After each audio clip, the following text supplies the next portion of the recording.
YAHAWASHI, YAHAWASHI, BAHASHAM, RAKAKUDASH, Shalom. I wanted to record this dream again.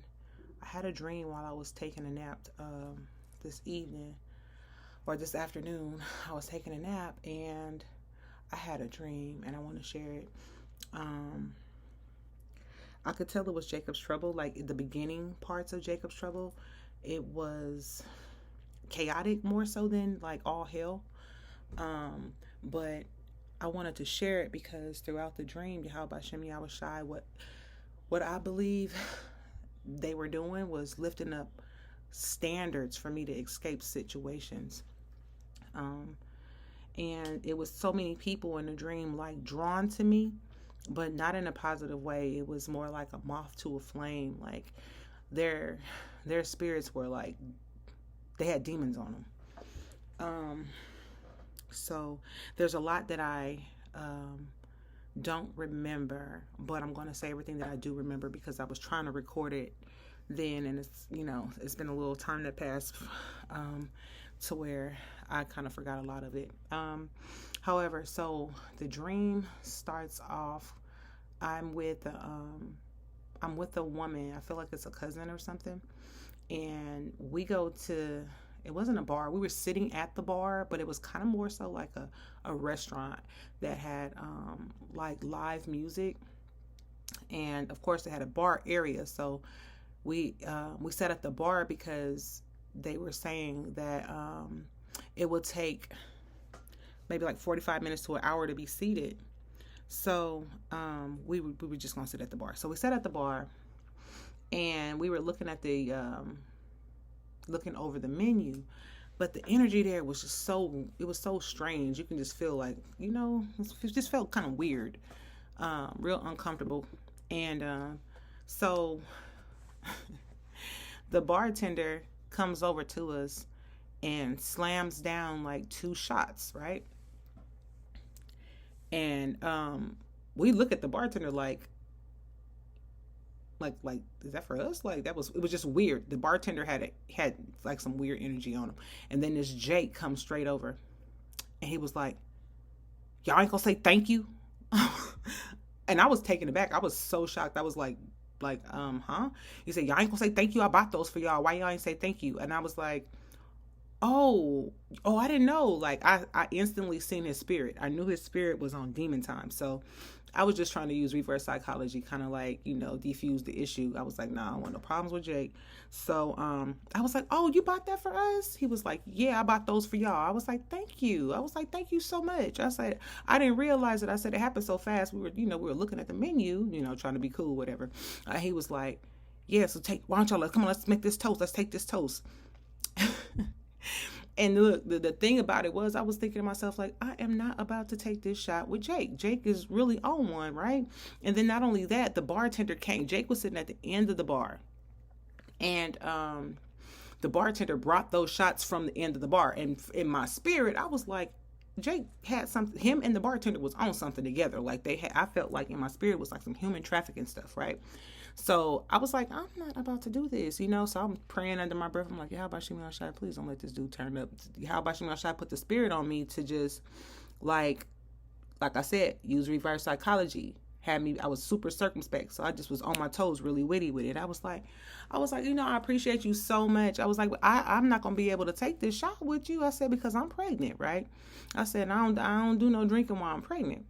And then he was like, well, if you're pregnant, why you at a bar? Like Jake he was looking for some ish, right? So I was like, oh, we not really at the bar like that. I was like, we wanted to be seated, but they talking about, the whole time I was just real cool, because Eve normally have some smart responses, and dude was looking like he was on something. He wanted problems. So I was just being real cool with him. And I was like, we didn't want to wait that 45 minutes. They was telling us it was 45 minutes to be seated. So we just said, forget it. We came here and got, wanted to come get our food, sit at the bar. So he was like, well, why don't you, let me buy y'all food then, And I was like, yeah, you go ahead and take these shots. I said, how about I pay for your shots? Since you had good intention, you paying for the food, I'll pay for your shots. So Jake kind of like calmed down a little bit. He was like, all right, all right. So he took the shots, and he was kind of like not really having a lot of conversation with us. No, not a lot of dialogue or anything. But when I told him I was pregnant, he kind of understood, like, oh, I get it. Well, let me buy y'all food. So the energy was just so weird. So we ordered our food. And then I see this girl. I don't know her in real life, but in the dream, I knew her of her from a fashion show or whatever. Like I styled her, did their makeup and everything for the fashion show, and because she was a model or whatnot. So I see her, and then she sees me, and she bait for me to come over there because I was just waving at her at first. So I get up, I walk over there, and she was like, y'all better hurry up and leave. She said, because some issues about to go down. Hurry up and leave. So I was like, oh, Lord, you ain't tell me twice. So I tried to play it normal, came back over there.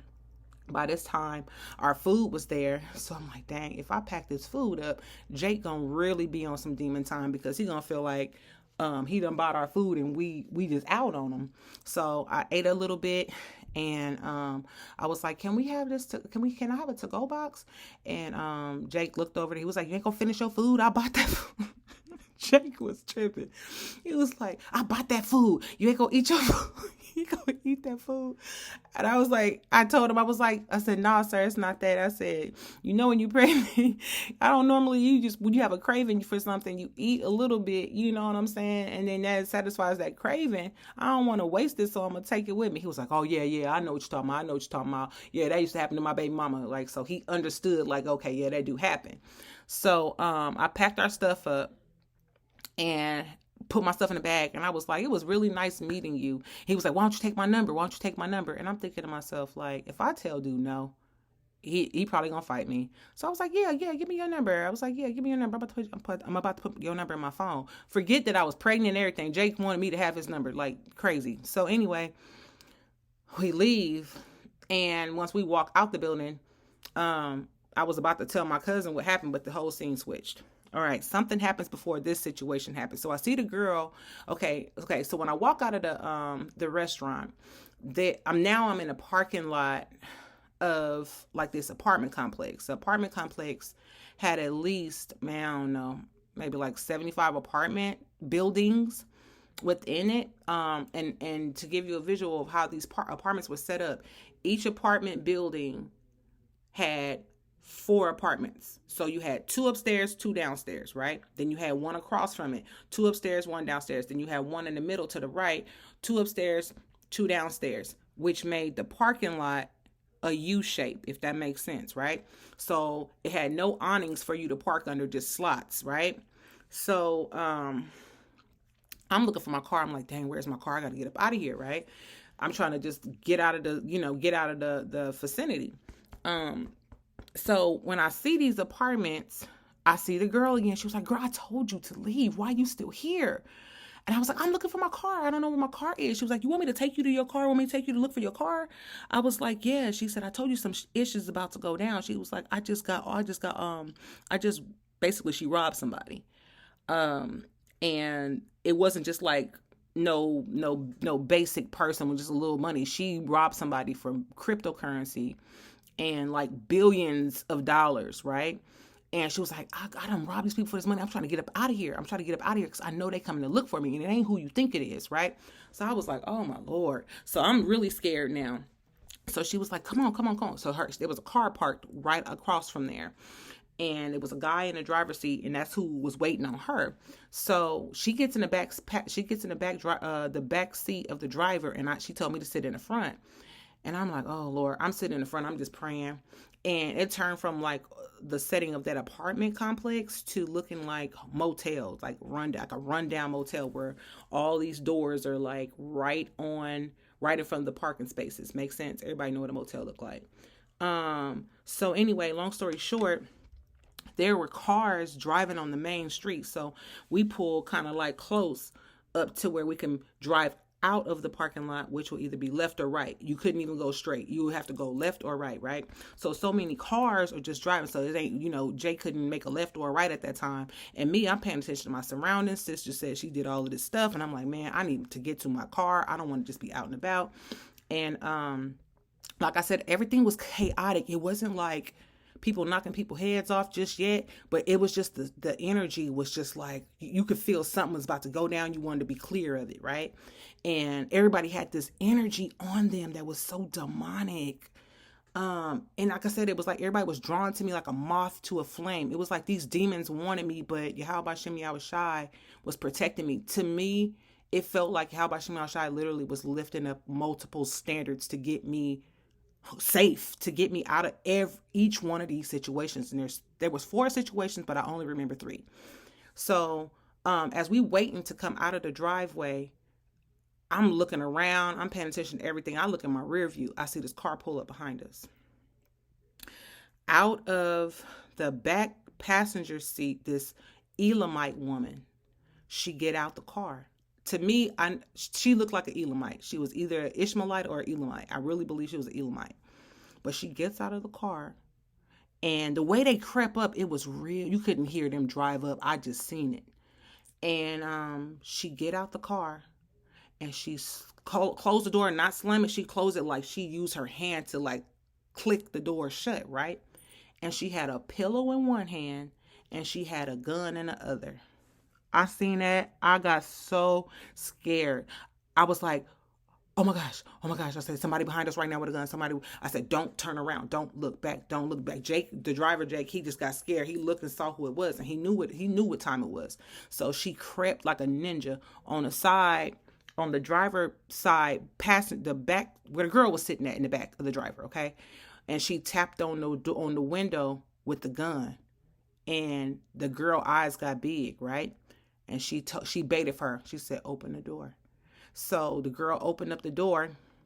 And then by the time the girl opened the door, the lady tapped on the window. The driver got out of the car all simultaneously, right? And he's standing right there with a gun in his hand. And he told her, slide over. So she slid over. And the Elamite woman tapped on Jake. There was the driver. She said, turn the car off. Jake turned the car off and put his hands up. He didn't even look at her. So she walking around from the driver's side to the front of the car, and I'm shaking. My heart is pounding the whole time I'm praying. I'm like, YAHAWASHI, YAHAWASHI, Baba Kasha, get me out of this situation. Baba Kasha, get me out of this situation. YAHAWASHI, YAHAWASHI, Baba Kasha. I'm just praying, like, have mercy on me, like, get me out of this situation. And she looking at me in my face, but she had this blank look. It was like she was about to do some murderization, right? So she come over to my side, and I was like, I said, please let me, can I just go? I said, I don't know. I don't got nothing to do with nothing. I don't know these people. They was just about to give me a ride to my car. And all she said, she didn't say nothing verbally. She just looked at me like she already knew she wasn't going to do nothing to me. But she looked at me, and she did the same thing with the gun. She kind of like tilted the gun a few times, like as to say, go ahead, like go, right? So I got out, and I was out, right? So I'm running through the apartment things. I'm giving YAHAWASHI, YAHAWASHI praise. I'm like, Lord, please get me out of here, get me out of here, get me out of here. I said, YAHAWASHI, YAHAWASHI, Baba Kasha, Baba Kasha, Baba Kasha, Azarnaya. I'm like, please get me out of this situation. And then, okay, so I cut through these apartments or whatever. And, like I said, there's so many people out there, but not everybody know what's going on to that capacity. Like they didn't know they was about to bring the whole world down, them Elamites, whoever they were. But when I cut through the apartments, I seen a Jake, and he was supposed to be like security for the apartment complex or something. He was just kind of like patrolling, like walking by foot. And I didn't know what his energy was, because he had this smirk on his face, but I knew it seemed like he had demons on him too. So he was like, where you going? And I was like, oh, I'm trying to find my car. Mind you, I'm being cool with everybody, like acting like I didn't know nothing. I was like, I'm trying to find my car. I don't know where I parked at. I said, it's my first time here. And he was like, you want me to help you find your car? He was like, you better hurry up and get up out of here.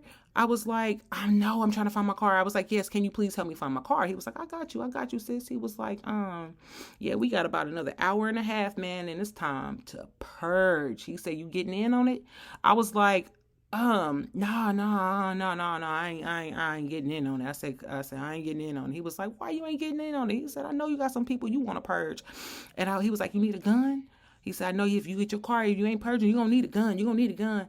And I was like, no, I'm okay. Thank you so much. I said, I just need to find my car. And Jake was like, okay, I got you, sis. He kept calling me sis, right? So he helped me find my car. And when he helped me find my car, I got in it. I was giving YAHAWASHI praise.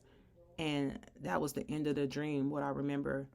But even in that situation, Jake couldn't wait to kill. Jake couldn't, the security guard, he could have been on demon time with me, but it was like he told me like he was ready to act a fool. But YAHAWASHI also lifted, in my opinion, lifted up a standard of mercy even right in that moment, because Jake he could have did whatever he wanted to do in that moment to me too. The standard was also lifted when that woman knew she was about to kill that model and that dude, and she let me go free, and then the Jake at the restaurant, he was ready for some, he was ready. You could see he had demons on him heavy. He had the heaviest demons on him out of everybody. So my thing is, I was just like, Lord, I wanted to share that because when I be praying, I do pray like, Lord, YAHAWASHI, during that time, I want you to, Baba Kasha, have mercy on me, my family, the elect and the hopeful elect, because, we need that, we need it. And it's so scary. And it's just like, I really think about that. Like, man, please, Lord, lift up a standard, multiple miracles, and for me in that dream, it was kind of like that was a hope booster and faith booster for me, because it was multiple situations that were happening back to back to back, and YAHAWASHI was delivering me out of them situations, and it was real to me. It felt so real to me, when I woke up, my heart was pounding, it was so real. It was just so real, man. It was terrifying. But I say all of that to say this, mostly for the sisters, because for everybody as a faith booster, but talking to the sisters right now, like, if there's a vibration in the earth to where you step foot outside your house, you can feel like the spirit of death just hovering all around you. And it's almost like you can also feel covering too, like a hedge at the same time, because YAHAWASHI shall allow you to get to and from your destinations. And before I back out of my house, out of my driveway, I get in that car, start that car, I get my prayer. YAHAWASHI, give me traveling graces to and from my destinations. Keep me away from all accidents, seen, unseen, hurt, harm, and danger. Allow me to get home safely. And I do that every destination. I leave the house with that prayer. I get to the destination. Thawadah, YAHAWASHI, for allowing me to make it to my destination safely. Get back in the vehicle. Say the same whole prayer that I said before I left the house. Make it back home. Say Thawadah, YAHAWASHI. We have to do that, man, because these times is crazy. It's just like, if I don't have to go nowhere, I'm not going. A lot of the time, I don't want to leave the house, period. And I'm also preparing my children for what's to come. I have a 6-year-old and a 4-year-old that are my youngest. And I keep them up to date. I have them praying 3 times a day. I sure do. I have them praying in English and in Hebrew, and they can lead a prayer. You know what I mean? I let them know the times that we in, and they know who their enemy is. They know the biblical nationalities of all these nations and ourselves as well. I don't want them being caught off guard. I don't feel like it's fair to them either, because when the ish hit the fan, you're not going to be able to protect your child from what they see. It's going to be a whole lot of things that we see. And I want them to be aware of it. I don't want them being caught off guard because I'm trying to protect them from, oh, they're too little to see this, or no, because baby, it's going to come a time to where we not going to be able to cover our eyes like we watching a scary movie and we don't want to look at certain things. I want them to know and be privy to what's going down, what it means. And when that time hit, they know exactly it's go time. Now this is happening. This is the shift, So I'm grateful to YAHAWASHI for putting that spirit on me 2 years ago. I let them watch The Walking Dead. I sure do. Because, hey, if people turn into these, we don't know. But we got an idea some people going to turn into some dang on zombies. They not finna be caught off guard by seeing no crazy zombie-like apocalypse stuff happening, and it'll be the first time they ever seen it spaz out. No, I want them to be aware. I tell them about Jacob's trouble, what's possible to happen, and how we're going to have to pray to YAHAWASHI to protect us. So I say all of that to say this: as mothers, if we have all those aquathium that have children, however age, teach your babies. That's our job. We're not just teaching them right from wrong. We're teaching them our laws, statutes, and commandments to the best of our ability. But we're also letting them know the times and making them more aware of the times. We have the prophets and our husbands that's teaching us and allowing us to know what's going on. We measuring the time, so we got to keep our children aware of those things too. You know, we pass that time of trying to protect our children from knowing, and no, they know right from wrong. They know what time we living in, what to expect, and I want them to be aware of that. And I just pray that YAHAWASHI will have mercy on all of us, our households, that YAHAWASHI will double hedge us all, and that we endure to the end and be saved and delivered up out of here. So I pray that this was a hope booster and faith booster to the body. Yahawah Bashem Yahawashi, Bahashem, Rakakwadash, Barakatham, Ahabatham. Shalom.